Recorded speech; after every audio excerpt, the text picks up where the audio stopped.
ब्रह्म से शिव बाबा पधारे, बोलते ध्वनियों। ब्रह्म से शिव बाबा पधारे, बोलते ध्वनियों। ब्रह्म मुख से मधुर वाणी, बोलते ध्वनियों। ब्रह्म से शिव बाबा पधारे,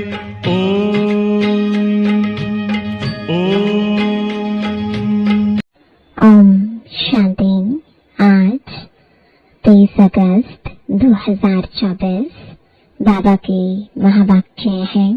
मीठे बच्चे, दुख हरता सुख करता बाप को याद करो तो तुम्हारे सब दुख दूर हो जाएंगे, अंतमति सुगति हो जाएगी।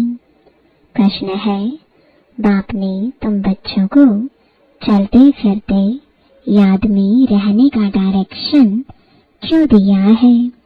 उत्तर है, पहला, क्योंकि याद से ही जन्म जन्मांतर के पापों का बोझ उतरेगा। दूसरा, याद से ही आत्मा सतो प्रधान बनेगी। तीसरा, अभी से याद में रहने का अभ्यास होगा तो अंत समय में एक बाप की याद में रह सकेंगे। अंत के लिए ही गायन है, अंत काल जो स्त्री सिमरे। चौथा, बाप को याद करने से 21 जन्मों का सुख सामने आ जाता है। बाप जैसी मीठी चीज दुनिया में कोई नहीं। इसलिए बाप का डायरेक्शन है, बच्चे चलते फिरते मुझे ही याद करो। ओम शांति। किसकी याद में बैठे हो? यह है प्यारे से प्यारा संबंध एक के साथ, जो सबको दुखों से छुड़ाने वाला है। बाप बच्चों को देखते हैं तो सब पाप कटते जाते हैं। आत्मा सतो प्रधान तरफ जा रही है।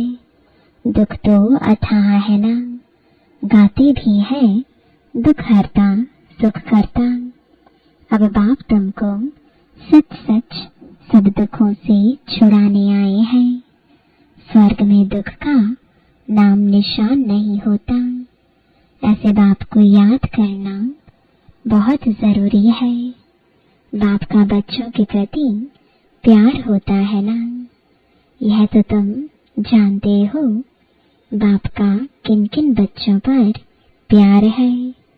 बच्चों को समझाया है, अपने को आत्मा समझो, देह नहीं समझो। जो अच्छे रत्न है वह बाप को चलते फिरते याद करते हैं। यह भी क्यों कहते हैं? क्योंकि तुम्हारा जन्म जन्मांतर से पापों का घड़ा भरा पड़ा है। तो इस याद की यात्रा से ही तुम पाप आत्मा से पुण्य आत्मा बन जाएंगे। यह भी तुम बच्चे जानते हो कि यह पुराना तन है।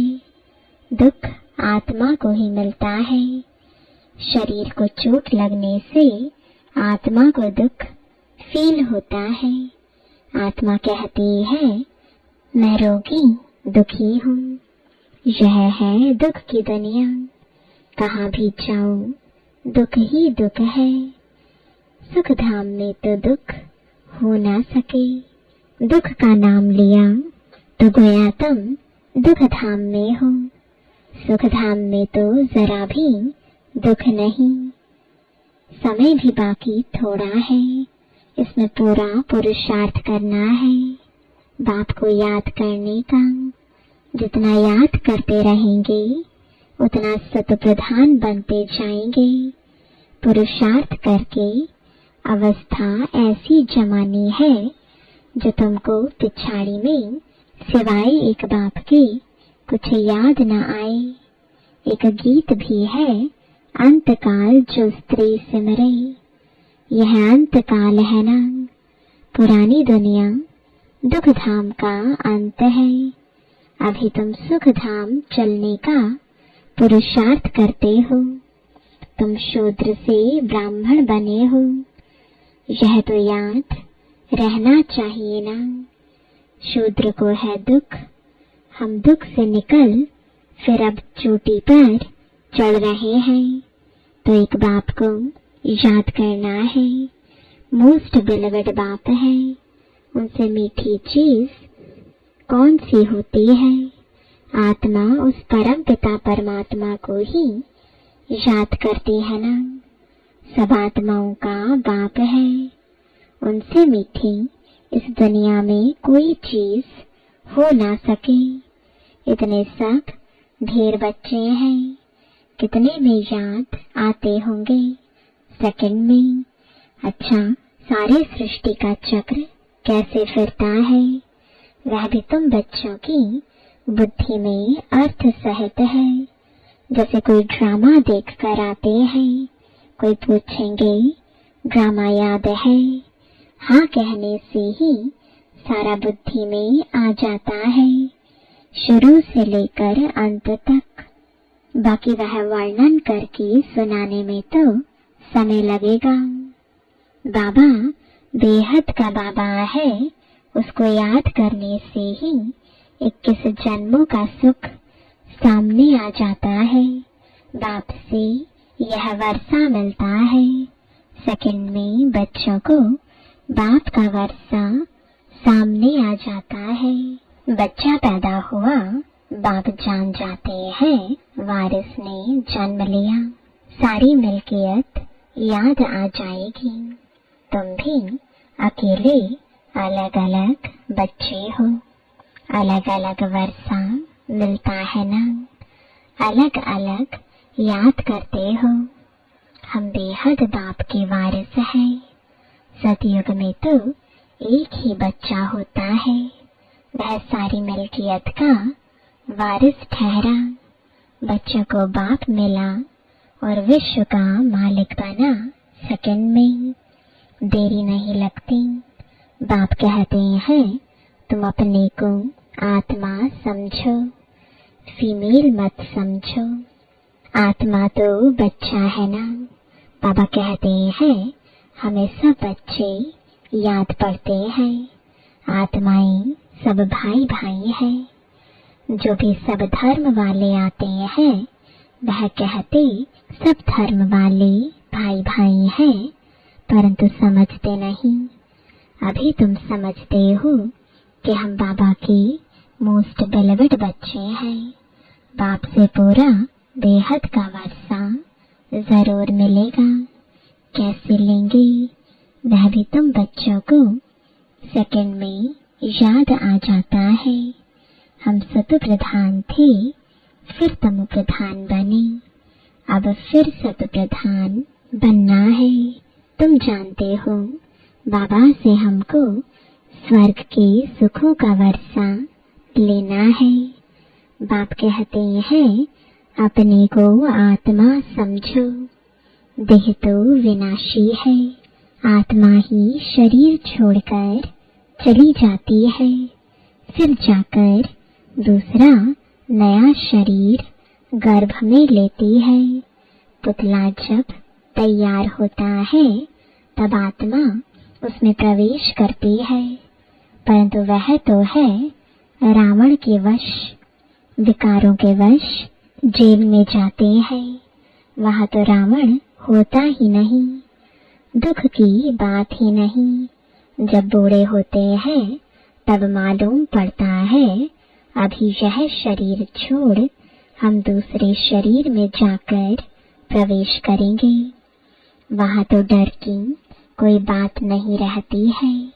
यहाँ तो कितना डरते हैं, वहां निडर होते हैं।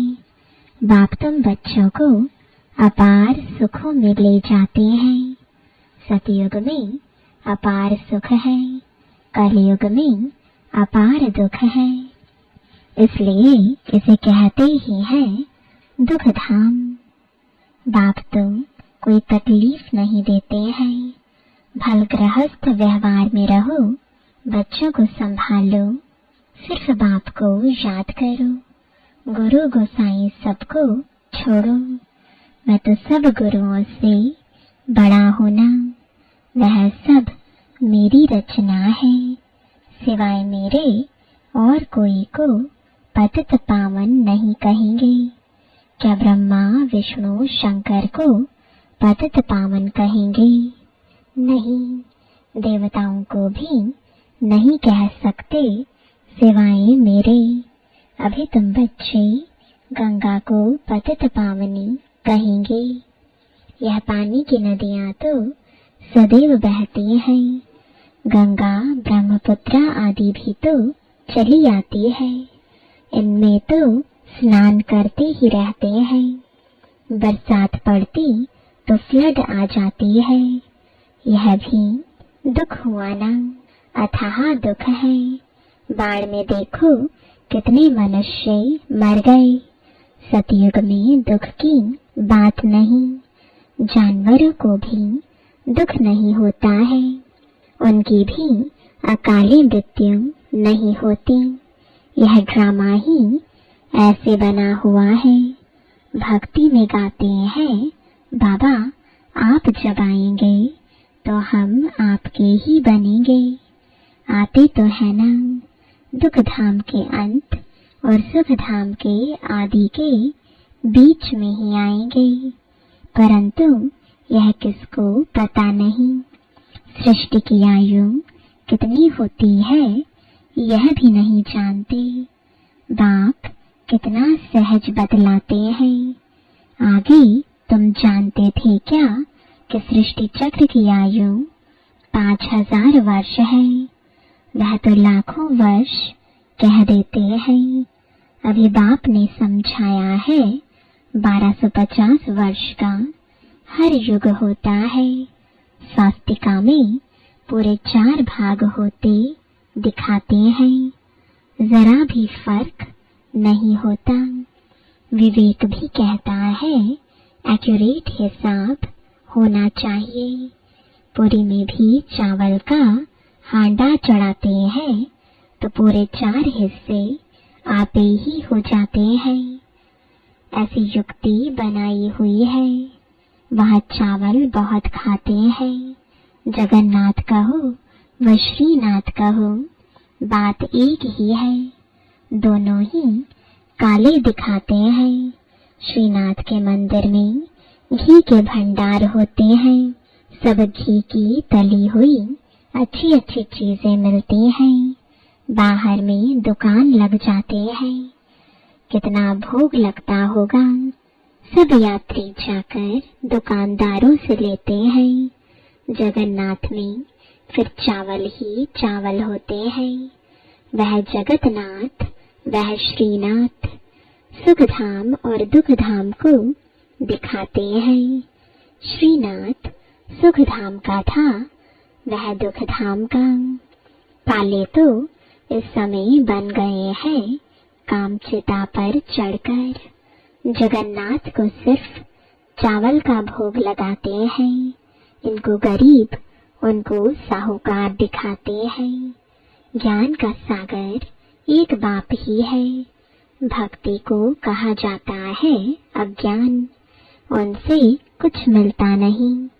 वहाँ सिर्फ गुरु लोगों की आमदनी बहुत होती।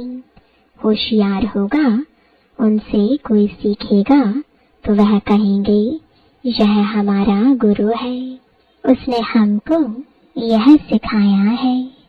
वह सब जिस्मानी है, जन्म लेने वाले। अभी तुम्हारे साथ कौन है? विचित्र बाप। वह कहते हैं यह मेरा शरीर नहीं है, यह तुम्हारे इस दादा का शरीर है जिसने पूरे 84 जन्म लिए हैं। इनके बहुत जन्मों के अंत में मैं इसमें प्रवेश होता हूँ। तुमको सुख धाम ले जाने, इसको गौमुख भी कह देते हैं। गौमुख पर कितना दूर दूर से आते हैं, यहाँ भी गौमुख है। पहाड़ से पानी तो जरूर आएगा, कुएं में भी रोज रोज पानी पहाड़ से आता है, वह कभी बंद नहीं होता, पानी आता ही रहता है। कहाँ से भी नाला निकला तो उनको गंगा जल कह देंगे, वहां जाकर स्नान करते हैं। गंगा जल समझते हैं, लेकिन पतित से पावन इस पानी से थोड़े ही बनेंगे। बाप कहते हैं पतित पावन मैं हूँ, हे आत्माएं मामेकम याद करो। देह सहित देह के सभी संबंध छोड़ अपने को आत्मा समझकर मुझे याद करो, तो तुम्हारे जन्म जन्मांतर के पाप भस्म हो जाएं। बाप तुमको जन्म जन्मांतर के पापों से छुड़ाते हैं। इस समय तो दुनिया में सभी पाप करते रहते हैं, कर्म भोग है ना। अगले जन्म में पाप किया है, 63 जन्म का हिसाब किताब है। थोड़ी थोड़ी कला कम होती जाती है, जैसे चंद्रमा की कलाएं कम होती है ना। यह फिर है बेहद का दिन रात।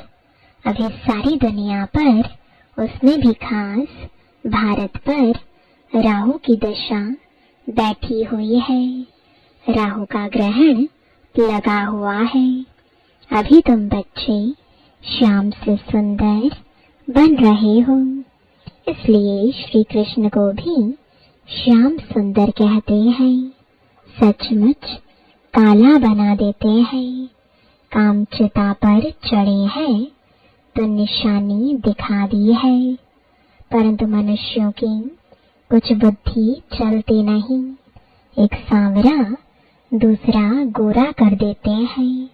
अभी तुम गोरा बनने का पुरुषार्थ कर रहे हो, सतप्रधान बनने का पुरुषार्थ करेंगे तब तो बनेंगे ना। इसमें तकलीफ की बात नहीं। यह ज्ञान अभी तुम सुनते हो, फिर प्राय लोप हो जाता है। भल गीता पढ़कर सुनाएंगे, परंतु यह ज्ञान तुम सुना ना सके। वह हुआ भक्ति मार्ग के लिए पुस्तक। भक्ति मार्ग के लिए ढेर सामग्री है, ढेर शास्त्र है। कोई क्या पढ़ते, कोई क्या करते।